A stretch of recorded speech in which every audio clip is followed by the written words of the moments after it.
안녕하세요 여러분, DKTV 누구겠습니까? 데니엘 킴입니다. 수요일 저녁에 인사를 드리게 되는데요. 자, 오늘 DKTV에서는요 야구 이야기하기 전에 먼저 테니스 이야기를 해야 되겠죠. 자, 여러분들 소식 들으셨죠? 정현 선수가 그랜드슬램 대회 중에 하나인 호주 오픈 4강에 진출했다고 합니다. 제가 테니스를 그렇게 좋아했던 것은 아니지만은요, 오늘 경기를 보면서 와 정말 멋있다 라는 그러한 느낌을 좀 받았거든요. 정현 선수 정말 자랑스럽고요. 저는 그리고 말이죠, 오늘 경기를 보면서 이런 생각이 들었습니다. 정현 선수의 멘탈 정말 최고다. 그런데 테니스를 잘 쳐서 멘탈이 좋은 건가? 아니면 멘탈이 좋아서 테니스를 잘 치는 건가? 이 질문은 여러분 야구에서도 던져볼 수가 있겠죠. 야구를 잘해서 멘탈이 좋은 걸까? 멘탈이 좋아서 야구를 잘하는 걸까? 뭐 저도 정답은 확실하진 않겠습니다만은요, 한 가지 확실한 것은 정현 선수는요 테니스도 잘하고 멘탈도 최고인 것 같습니다. 자, 오늘 DKTV에서는요 제가 한 보름 동안 참아왔던 주제를 여러분들과 이야기를 좀 나눠볼까 하는데, 바로 넥센 히어로즈와 안우진 선수의 이야기입니다. 이틀 전이었죠. 넥센 히어로즈 구단의 자체 징계가 알려졌는데 여러분들 어떻게 생각하십니까? 50경기 출장 정지, 이거 충분하다라고 생각을 하십니까? 뭐 어쩌겠습니까? 결론은 이렇게 나왔고요. 그리고 여러분들도 그렇고 저도 그렇고 아무리 화를 내도 솔직히 말씀을 드려서요, 안타까운 이야기긴 합니다만요, 현실은 바뀔 것 같지는 않습니다. 자, 그 뜻은 50경기 출장 정지 당하고 안우진 선수는 아무런 일이 없었던 것처럼 다시 선수 생활을 할 수 있다라는 뜻이겠죠. 솔직히 저는 오늘 DKTV에서 안우진 선수 이야기 그렇게 오랫동안 하고 싶지 않습니다. 뭐 더 이상 뭘 이야기를 해야 합니까? 약자나 마찬가지인 후배들을 때렸다고 하는데, 뭐 이틀 전에 기사를 보니까는 때린 게 아니라 뭐 배트로 밀었다라고 하는데, 여러분 배트로 어떻게 밀죠? 번트를 대는 겁니까? 뭐 제가 생각하기에는 말도 안 되는 핑계 같은데, 뭐 하여튼 한 가지 확실한 것은요, 때렸습니다. 그리고 저는 말이죠, 개인적으로 여러분들은 어떻게 생각하시는지 모르겠습니다만요, 폭행은 정말 0%입니다. 단 1%도 저는 이해를 할 수가 없거든요. 그렇기 때문에 제 마음속에서는 안우진이라는 선수 지워버렸습니다. 뭐 앞으로 KBO 리그에서 뛰게 될 예정이니까는요, 뭐 그 선수가 던지는 모습 볼 수 있겠죠. 뭐 그런데 뭐 마음은 찹찹할 것 같습니다. 하지만 안우진 선수는 그렇다고 치고요, 제가 오늘 여러분들과 이야기를 나눠보고 싶은 부분이 바로 넥센 히어로즈 구단이거든요. 먼저 안우진 선수에게 6억 원이라는 어마어마한 계약금을 제시를 했습니다.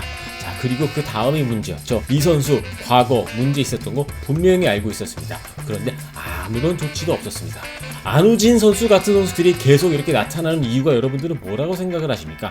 어른들, 즉 넥센 히어로즈 구단처럼 감싸 안기 때문에 저는 이런 일들이 계속 반복된다라고 생각이 들거든요. 아무런 조치도 취하지 않고 있다가 여론이 나빠지기 시작하니까는 그제서야 자체 징계 뭐 내린다고 하는데, 이게 무슨 자체 징계입니까? 야구 팬들이 화를 내니까는 그제서야 움직이는 거는요, 그건 자체 징계가 아닙니다. 그냥 제가 생각하기에는 뒷북 징계입니다. 이번 과정을 보면서 넥센 히어로즈 구단에게 엄청나게 실망을 했고요. 구단주도 그렇고 소속 선수들도 그렇고 이거 뭐 어떻게 생각해야 되는지 정말 모르겠습니다. 차라리 안우진 선수 드래프트하고 계약서에 도장을 쾅 찍는 순간 넥센 히어로즈 구단이 50경기 출장 정지 징계를 그때 가서 내렸다라면요, 이거 그림이 완전히 달라질 수 있거든요. 하지만 넥센 구단은요, 그런 모습, 그런 조치 취하지 않았습니다. 그냥 얼렁뚱땅 넘어가려고 했고요. 하지만 결국에는 야구 팬들이 안우진 선수에 대한 분노가 폭발하자 뭐 그때서 움직였던 것 같습니다. 저는 말이죠, 이렇게 생각을 합니다. 뭐 프로야구단에 선수가 한두 명이 있는 것도 아니고 말이죠, 때로는 사고 치는 선수 나옵니다.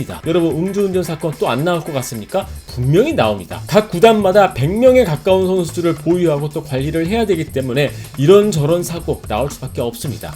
하지만 말이죠, 그럴 때마다 저는 구단이 앞장서서 단호하게 결정을 내리고 각 사고에 걸맞는 그러한 조치들을 빨리빨리 내려줘야 된다라고 생각이 들거든요.